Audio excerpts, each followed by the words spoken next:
Ah là, c'est la petite cuve béton en béton brut de 35 hectos. Donc pour faire des vins naturels, c'est parfait. C'est une capacité vraiment adaptée au parcellaire et ça me convient bien. Après, plus petit, j'ai rarement vu en vinif. La taille idéale pour moi, pour la hauteur, et puis en termes de volume aussi. Et l'avantage de la cuve ciment, c'est ça monte pas trop vite en température, ça refroidit pas trop vite. Je trouve qu'il y a un très bel échange.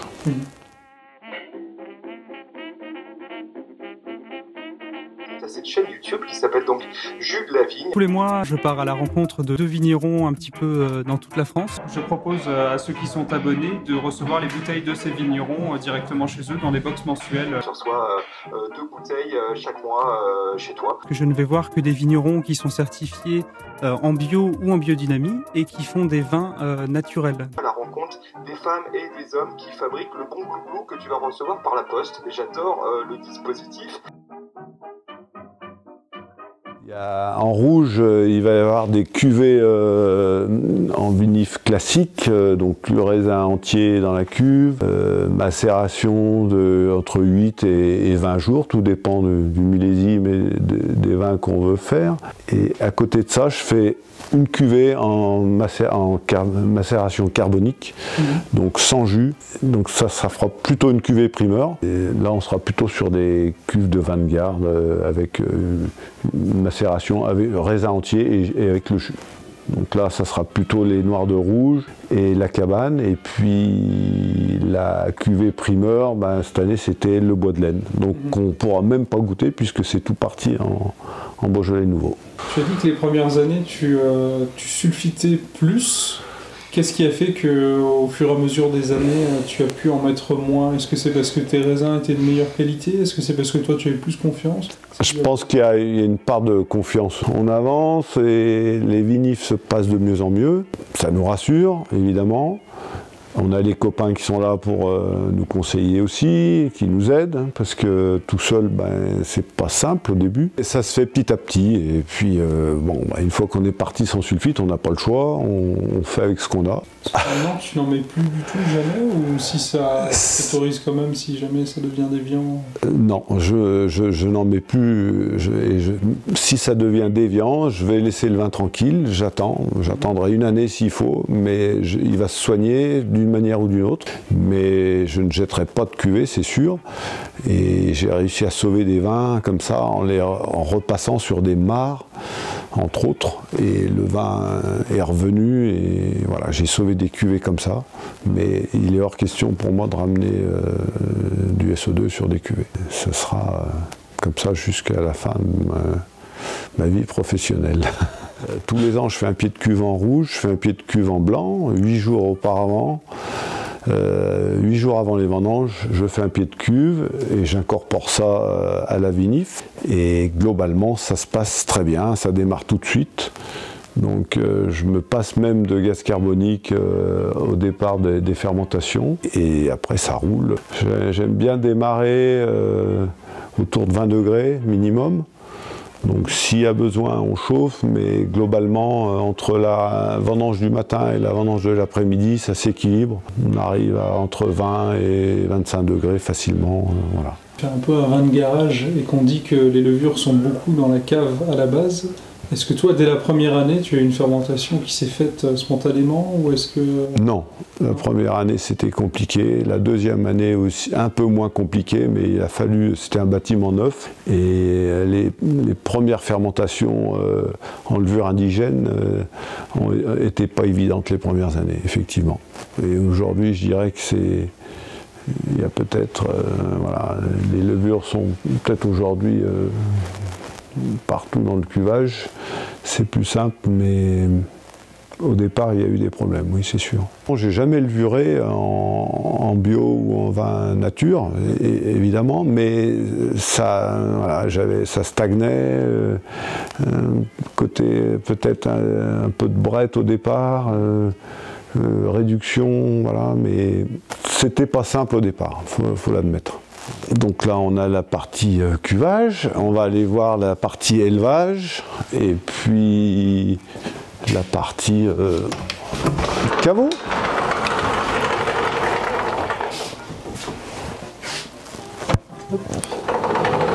Hop.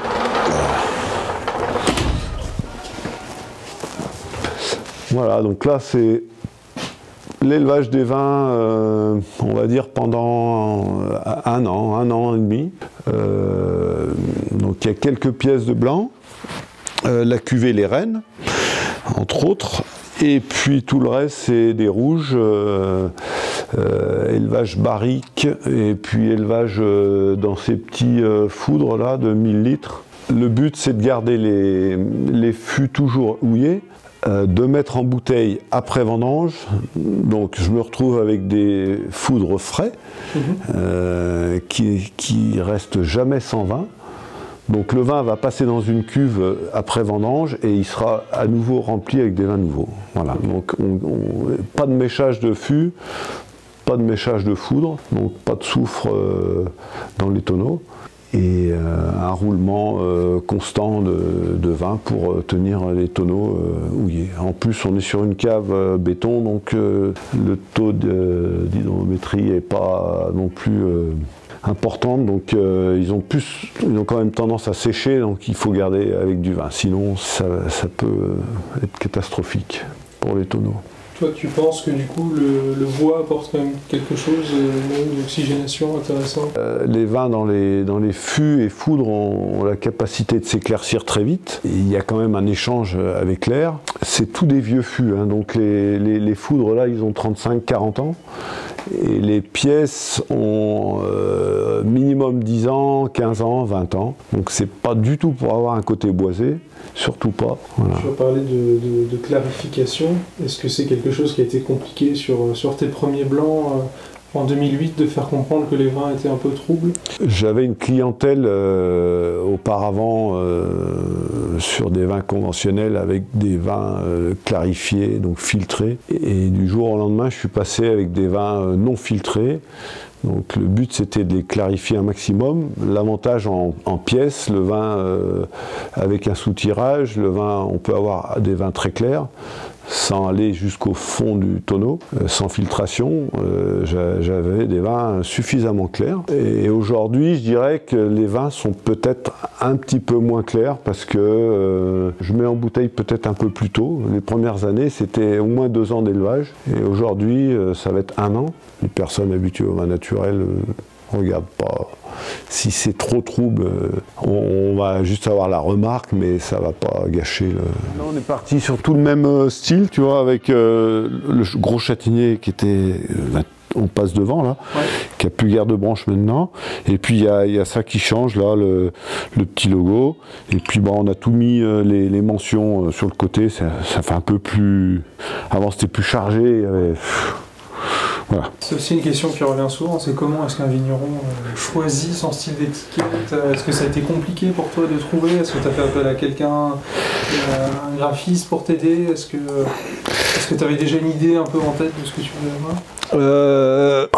L'idée, on était au Bois de l'Aisne. Donc Bois de l'Aisne, on est isolé. Après, il y avait ce magnifique châtaignier. On s'est dit, allez, ça sera notre logo. On dessine l'arbre. Et ensuite, chaque cuvée correspond à une parcelle. Donc les rennes, ça s'appelle les rennes R-E-I-N-E-S. Donc on a modifié, puisqu'en vin de France, on ne peut pas remettre le nom. On a mis les rennes comme les animaux. Pure laine, c'est l'ex-Saint-Véran. Pourquoi Pure Laine? Parce que c'est 100% vin du village. Il n'y a pas de chardonnay ou d'aligoté qui viennent d'une région extérieure. Et puis après, sur les rouges, on a la cabane. Donc là où il y a la cabane qui est positionnée. Et puis les noirs de rouge, l'idée c'était... c'est un vin qui a beaucoup de couleurs, donc plutôt noir. Et les rouges, puisqu'on est sur du Gamay, bien sûr. Une question d'ailleurs que je t'ai pas posée, c'est pourquoi tu es en vin de France? Alors, vin de France sur ex-Bourgogne, ben, parce que refus par l'ODG, refus d'agrément. Au bout de 10 ans quand même de vin naturel, ils viennent me voir et voilà, ils goûtent le vin et ça leur convient pas. Je sais plus quel défaut ils ont trouvé, mais enfin ils en trouvent toujours. Du moment qu'on met pas de sulfite, de levure et de sucre. C'est une macération. Et alors là, c'était pas sur une macération, 2014. C'était la dernière année où j'ai fait un vin sans macération, un vin très limpide. Pour moi, ça goûtait plutôt bien. C'était plutôt conventionnel que nature. Donc refus et donc passage en vin de France. Et puis sur les vins rouges, ça fait plus longtemps. Ça fait depuis 2009. Où ils sont venus me voir pour l'agrément, refusé. Ils reviennent me voir une deuxième fois, à nouveau refusé. Et la troisième fois, sans avoir fait aucune intervention sur le vin, ni quoi que ce soit, accepté. Donc j'ai dit, si c'est ça l'agrément, je sais pas, j'ai pas compris s'il faut donner de l'argent à des organismes pour qui vous disent, ben voilà, au bout de 3 fois il est bon. Je me suis dit, je passe en vin de France et voilà. Je voyais pas l'intérêt de garder l'appellation. Voilà, bien moins de stress par rapport à l'appellation où il y a des critères. Voilà, je suis bien plus, on va dire, beaucoup plus zen. Le noir de rouge a une étiquette qui est un peu différente. Alors noir de rouge a une étiquette différente puisque avant il était sur une bouteille bordelaise et l'étiquette était tout en longueur, donc sur ce style là. Et ça fait 2 ans, j'ai voulu revenir à une bouteille bourguignonne puisque c'était plus homogène au niveau des cartons, au niveau de... Et la bouteille bordelaise passait pas à l'export aux États-Unis.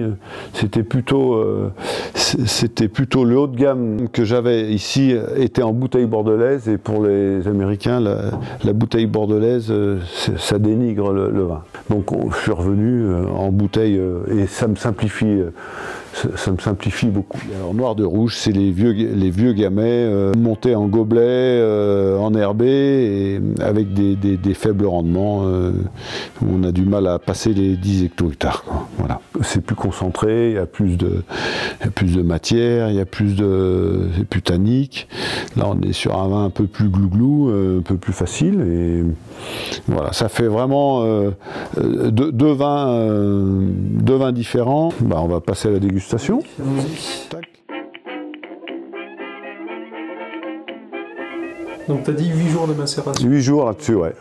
Pas beaucoup, hein, mais bon, ça a été très vite. Hein. Je pense que les raisins étaient bien mûrs, parce qu'il est beaucoup plus marqué que celui-ci qui a 12 jours de macération. Tu fais systématiquement maintenant une macération sur tes blancs ou... Ouais, plus ou moins longue. J'aimerais bien la faire, tu vois, finir à essayer de faire juste 2-3 jours, tu vois.